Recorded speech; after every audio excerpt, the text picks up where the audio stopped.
every city has become each other. Yes. And there's very little variation anymore. Similar to like the way people are becoming each other. Yes. And we're all buying the same things. The great flattening is happening right now. The great flattening. The monoculture. Even the people of Bushwick, they think their bullring is tea. You all have it. You all have the bullring, so it's not. You're not different. It's so crazy, dude. Oh, I bleached my eyebrows. So did 80 other girls in this bar. Dude, you know what's crazy, actually, Kitty? If you and I, are you ready for this? Ready for this? I'm ready. You want to go counterculture, you and I? I'll tell you what counterculture is in 2026. Positivity, following Christ. Following Christ. I say we like go to church and we are positive. That is counterculture. No, but you're right. It's like, it almost is. It's like I see a girl now on the train with blue hair and she's got a nose ring and she's wearing like parachute pants with Doc Martens. I'm like, you're so boring. You're one in a million. Bitch, you are so boring. Oh my God. Let me guess. You used to listen to the Gorillas. And did you know that the guy had a car accident? Yes, we all know. Yes, the it's Arctic mainstream.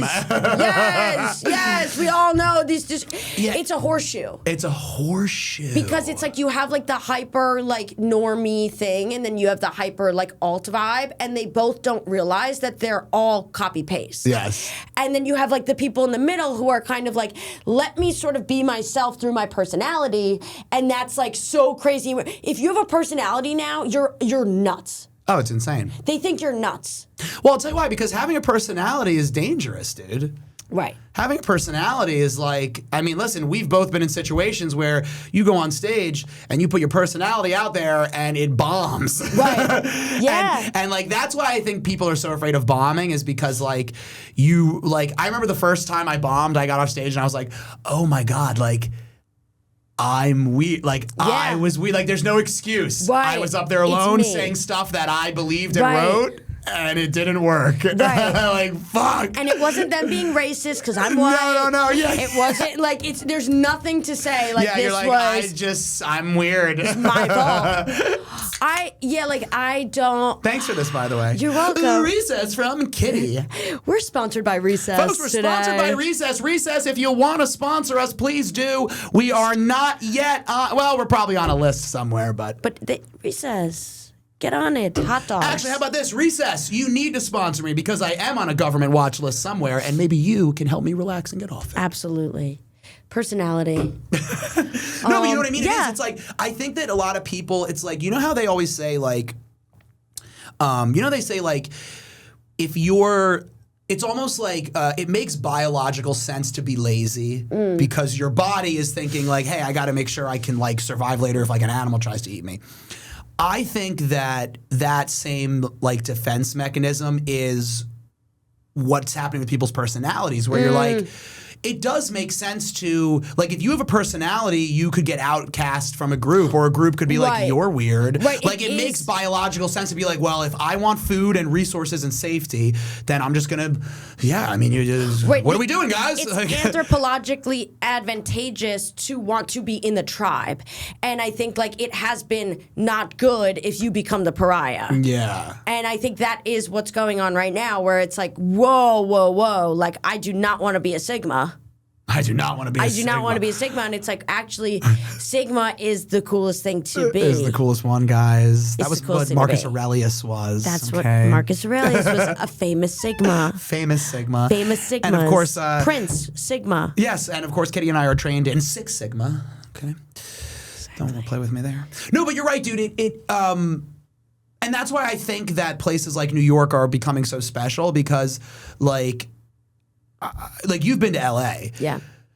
LA is obviously, and people love to clown California. Obviously, California's sick. It has beautiful weather. I get it. San Francisco is important, and Los Angeles is important, and they're beautiful, and there are big ports. Okay, that being said, I felt like LA, because it's such a monoculture of like entertainment and Hollywood, You'd think everyone there would be really eclectic and weird. They're not. No. They're so boring. Yeah. They're almost. It's funny because LA basically, impressively so, almost kind of turned entertainment corporate. Right. Like where like the creative people are like standing in line, like just like what? Like Yeah. it's so weird. That's so true. That's really true. And it's like, dude, I went to LA. I'll never forget this. Like, and you're my friend. I can say this to you because this literally made me uncomfortable. Yeah. And I'm sure someone has probably said this to you too. But it was just, it was a tell because we are in New York doing comedy.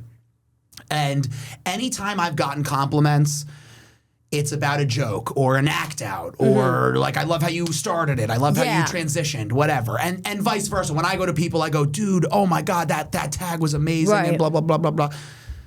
I went to LA. I was hanging out with Max Alpert. Shout out Max Alpert. Oh, Max. And we went to, his friend had a show at the Belly Room. So he was like, oh, my friend's in town. Can you do a guest spot? Yeah. So I go and do a guest spot and it was fine. It went well. And then I get off and his friend, who was a nice guy and like meant this nicely, like but he came out to me, he's like, dude, he's like, you should totally come to LA. He's like, dude, you totally have the look. And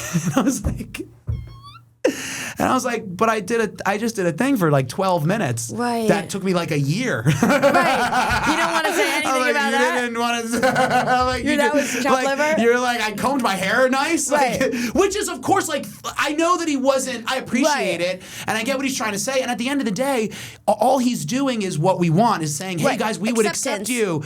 But I was like, oh, but it's weird. It's weird because you get to a point where you're like, I don't want to be accepted for that. Right. That's not what I want to be accepted for. Right. Like, Then you get picky. And then you get picky. And then you get why, like, I used to make fun of, like, Travis Scott when he's like, I'm not a rapper. You know, like Kanye West is like, I'm anything but a rapper. Like, Yeah. You know, and then you're like, oh, I get it, though. Because, like, you have all these ideas and you're like, no, you're not getting it. Yeah, Like, you're not getting it. Yeah. And like, you're like, I know I'm passing. I'm LA passing, but like I'm actually like an interesting That's true. person. We are both LA passing. Yeah. We're both LA passing. Thank you for saying that. Of course, which is a compliment. It is a compliment. It means like we are cool. It means you know we're stylish. I have product in my hair. Like, guys, like. Isn't it crazy? It's like we're stylish, but we're like not stylish enough for Bushwick. Yeah. You know, like there's a spectrum of like how everything's different, trendy you have to be in order to gain access to different like modern young adult groups. Yeah, you got to own it, or you got to go all in the opposite way. Yes. Like you got to own it, or you got to be like Phil Collins, like looking like an office worker, but then like shredding the fucking drums, and everybody's like, "What the fuck?" Like, that's what. Do you have any tattoos? No. Okay, so that's where I've. Do you have one? No. I want one. I think they're cool. I just don't know what to get. And guess what? I'll never do it. I'll never do it. I'll never do it. I pierced my ears. That was I'm my too like. sensible. That was my yes. Yeah, I'm way too sensible. I'm gonna lay there for 8 hours while a guy stabs me. You must need pain. If you don't have enough trauma, you don't have enough texture. If you need that, but obviously there's cool people who have tattoos. Blah blah blah. But sorry guys, sorry if you have tattoos in your listeners. I love you. Yeah, but there's something about it where it's like, how about it's show not tell?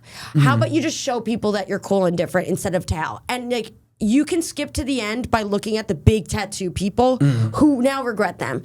Of like a Pete Davidson who's like had got them all removed, dude. I can't imagine. And he was the guy.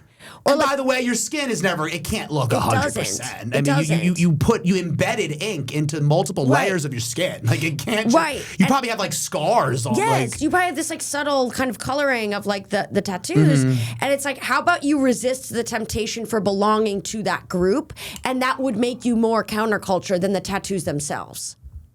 That is interesting. I hate to say that because that gets a lot of hate, and I do have a lot of friends with tattoos, but I think they're inherently uncool because you are being pulled into a need for validation from a group that has this signaling. Yeah, and you know what it is? Tattoos, like everything else, go through a life cycle where it's like, if you're getting a tattoo now, you kind of miss the boat for when they were cool. Yeah. Like if you were getting them in the 60s, so sick. And you like weren't in the military, it was like ew. Right. 70s, 80s, probably even like maybe into the 90s, but the 90s is probably when it started to shift. Right. Because like it's so funny that And the ironic part, especially about tattoos, is that tattoos were meant to distance you from tattoos were hey, you're not a part of this because we have them and you don't, and then everybody got them. It's like everything else. It's like people used to go and live in the West Village and paint and do art, and now it's like people who work at Spotify who like go and they pretend they go to Paint and Pour and like that's what they're doing, and they're like, I'm pretty much like Bob Dylan. Like, I'm pretty, like at a certain point, it all kind of gets uncool. Like a cool thing has to become uncool because uncool people start to do it. Yes. And then like, you have to wait. Now, how long is the cycle till it comes back again? Like, here's my question. When is goth and emo going to be like alt again? Right, because now it's the Gen Z like thing. It's the look. It's boring. Yeah. I'm alt. Dude, can I tell you the truth? Like, at my job, I have a producer who is a Gen Z kid. He's like 24, and he is astounded by like my like attempt at being positive, like or just like trying to make things funny, or if something happens, I'll be like, whatever. And he's like, bro, like what? Like how do you? And I'm like, oh my God, I'm Gen Z counterculture because I'm just like, we'll figure it out. Because you're saying things that aren't like accepted for them to say. They have a script of things that they can say. Well, they have the Gen Z stare mostly. They have the stare, and then they're like, that part, like it's that part, or like, yes, queen, I'm upset. Like they have canned responses. They're becoming AI. Yes. They're becoming AI. That's what it is. It's very kind pluribus. of crazy. It's very pluribus. Like everyone's just like, okay, not me being no. And it actually, like, I feel like I want to retain me. Like, I almost now feel protective of my brain and my personality, where I'm like, I don't want to become you. I don't want to consume too much media where I become one of all of you.